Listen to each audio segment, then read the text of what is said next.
We have two people with us, CNN Chief Law Enforcement Intelligence Analyst John Miller, as well as Defense Attorney Misty Marris. Welcome to both of you. We're getting all of these details about these individuals who have been charged with getting these drugs and often distributing these drugs, administering these drugs to Matthew Perry. John, what's your reaction to what we've learned? 5 people now charged, including medical doctors and his live-in assistant. So this is a very familiar scenario and one that took a long time to put together. So from the time of Matthew Perry's death, you know, in that warm end of the heated pool when he's found face down, that is what the LAPD comes into the picture with a death investigation, right? It could be a homicide, it could be a suicide, it could be an overdose. And they have to work with the LA County coroner and put together what happens. And then by December, the coroner has done all the toxicologies, and the LA County coroner says this is the acute effects of ketamine. Now they turn it into a different kind of investigation.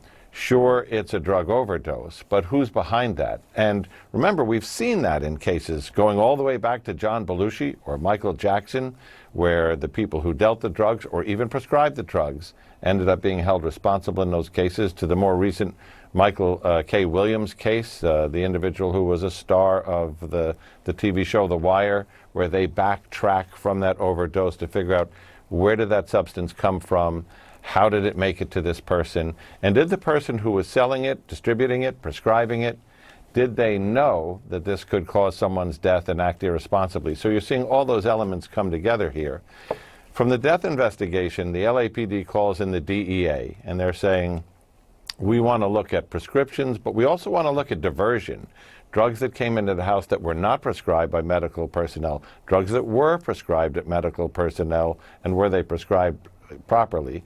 And then you get the postal inspectors who enter the investigation, and they're going to bring to it, how was this stuff shipped? Where was it coming from? Where does it originate from? Was it going through the mails or through FedEx or UPS or any other service where they have that special expertise and jurisdiction? And all of that goes into a grand jury, and that grand jury and those prosecutors become a machine. They're generating subpoenas. Whose phone numbers are connected to whose phone numbers? Give us all those calls. Give us all those text messages. What computers are involved? How about laptops? What about DMs, IMs, instant messages, text messages? And you heard the U.S. Attorney talk about this obstruction of justice piece, where they said messages after Perry's death were sent between parties saying, delete all your text messages about Matthew Perry. But they are able to go to different servers, go to providers, and get all that. And this all becomes a very intricate macrame, a richer picture that develops and gets clearer until they can go to that grand jury and say, this is all we've learned from that case, and get those indictments. And they laid that out piece by piece today in a fascinating case. Mm-hmm. And Misty, and a tragic case. Yeah. Absolutely. To John's point, Misty, there was a moment during the press briefing in which Martina Estrada, the U.S. Attorney in Los Angeles, actually pointed to specific text messages that were exchanged by the defendants. One of them, Dr. Plasencia, discussing with Dr. Chavez how much to charge Mr. Perry, saying, quote, I wonder how much this moron will pay, and let's find out. The U.S. Attorney essentially pointing to that and other details, saying that they knew that this was going to cause harm, but they wanted to essentially gauge him, grab money from him, Misty. Yeah, absolutely. What a breach of trust by doctors who are in a unique position to understand the import of Matthew Perry's situation and the fact that he had struggled with drug addiction. But taking that to the next level, to the legal level, and John laid everything out perfectly with respect to the investigation. But the reason why we're hearing so much about those text messages and how this case was put together is that the charges are based in conspiracy.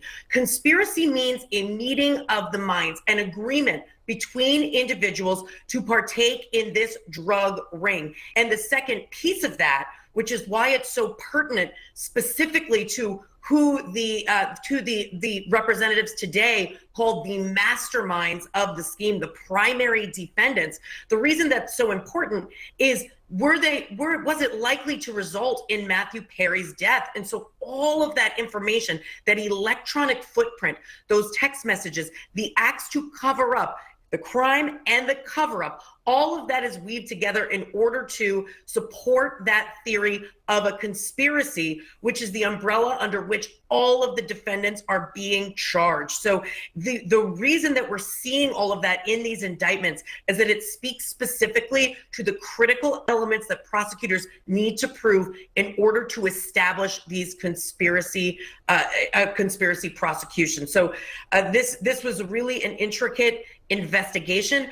I'm not surprised to see federal charges here. When we first learned of the investigation and that the DEA and Post Office was involved, it indicated that this was a more widespread drug ring rather than something that was localized. So we may find that there's more to come as this case unfolds, but shocking allegations here in this indictment.